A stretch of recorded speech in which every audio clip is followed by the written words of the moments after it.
Le 18-300 mm de chez Tamron f3.5 6.3 contre le 18-105 mm de chez Sony f4. Lequel est le meilleur pour quelle utilisation? Moi j'ai les deux fois, hein. Le 18-105 je l'ai même en deux fois, c'est celui qui me filme actuellement. Hier j'ai utilisé celui-là j'utilise généralement pour YouTube. Dans cette vidéo on va faire un comparatif complet. Alors pour les puristes on va pas faire un comparatif bokeh, piqué, etc. Mais cas d'utilisation tout simplement. Lequel est le plus polyvalent, lequel est le plus sympa par rapport à ton utilisation perso. Donc c'est parti.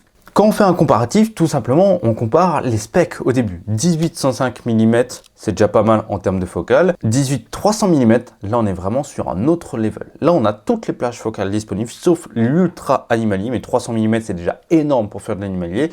Et là on peut faire un petit peu tout ce qui est dans le corporate et aller zoomer un petit peu, mais pas énormément non plus. Autre point de comparaison pendant que j'y pense, c'est un zoom motorisé, le 18-105, alors que le Tamron, c'est un zoom plutôt mécanique comme ça. Donc c'est un petit peu plus compliqué selon ton utilisation. Moi, je préfère le zoom motorisé parce que du coup, sur le stabilisateur, je peux zoomer sans toucher à mon boîtier ni à mon objectif. Ça, c'est hyper intéressant. Et du coup, je trouve que le focus suit beaucoup mieux sur un zoom motorisé que sur un zoom comme ça, et surtout si tu veux zoomer pendant que tu fais ta vidéo, ça fait des à-coups, ce qui est un petit peu dommage, mais bon, voilà, c'est une chose à savoir quand même. L'ouverture variable sur le Tamron 18-300, 3.5, 6.3, c'est pas exceptionnel, mais bon, pour du coup du 18-300 mm, voilà, on faut qu'on s'attende à ça, surtout par rapport au prix. Par contre, ils disent 3.5, mais 3.5 c'est à 18 mm, dès que tu arrives à 30 mm, tu es déjà à f5. Donc voilà, c'est un truc qu'il faut quand même savoir. Donc en termes de basse luminosité, très mauvais. Je vais te dire la vérité, il est très mauvais. Par contre, le 18-105 mm, c'est f4, ce qui n'est pas énorme non plus, mais c'est déjà mieux parce que c'est un f4 constant. Et ça, c'est trop bien, tu n'as aucun changement dans ton ouverture, donc dans la captation de ta lumière et surtout sur la profondeur de champ et le flou d'arrière-plan que tu vas avoir. Donc ça, c'est un point hyper intéressant là-dessus.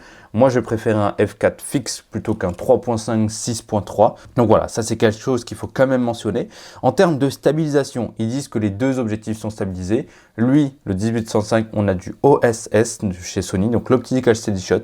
L'objectif est stabilisé nickel, alors que j'ai mon Sony a6400, le boîtier que j'utilise avec, lui n'est pas stabilisé. J'ai quand même des plans à main levée en vidéo et en photo complètement stables. Par contre, le 18-300 mm, ils disent qu'il est stabilisé, enfin c'est la stabilisation de chez Tamron, mais elle n'est pas du tout exceptionnelle. À plus de 70 mm, à main levée, on voit des micro-tremblements quand ton boîtier n'est pas stabilisé, donc il faut faire très attention à ça. C'est pour ça que j'utilise généralement soit en photo, soit en vidéo avec un trépied, mais jamais à main levée en vidéo. Sinon, à main levée en photo, c'est pas un problème.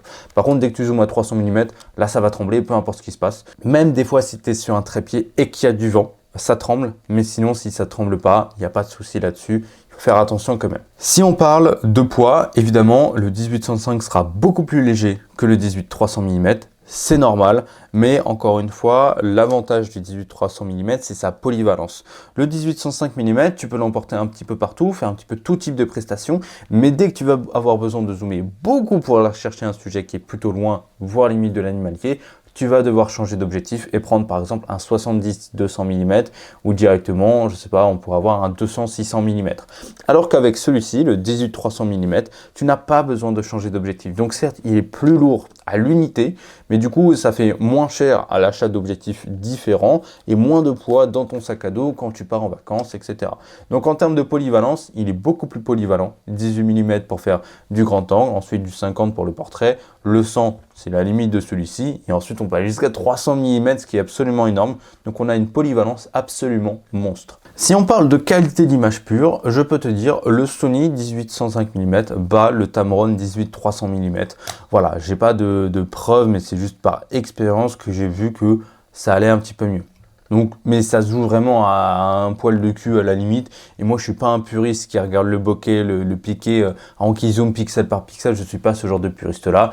Pour certains qui veulent, il y aura d'autres tests sur Internet, tout simplement, voir les numériques ou des trucs comme ça. Il y en a plein qui font ça. Mais sinon, moi, je trouve que le Sony a une meilleure qualité d'image, même si ça joue vraiment, encore une fois, à un poil de cul. Pour ce qui concerne la photographie, du coup, les deux sont très bons. Par contre, ce sera le 18-300 qui va l'emporter parce que du coup, la plage focale est complètement énorme. Par contre, pour ce qui est de la vidéo, je conseillerais le 18-105 mm f4. C'est celui avec lequel je me le filme tout le temps, celui avec lequel je fais toutes mes prestats vidéo parce qu'il est stabilisé et pas le Tamron 18-300. Donc voilà, si tu veux de la photo, prends le Tamron. Si tu veux de la vidéo, prends le Sony.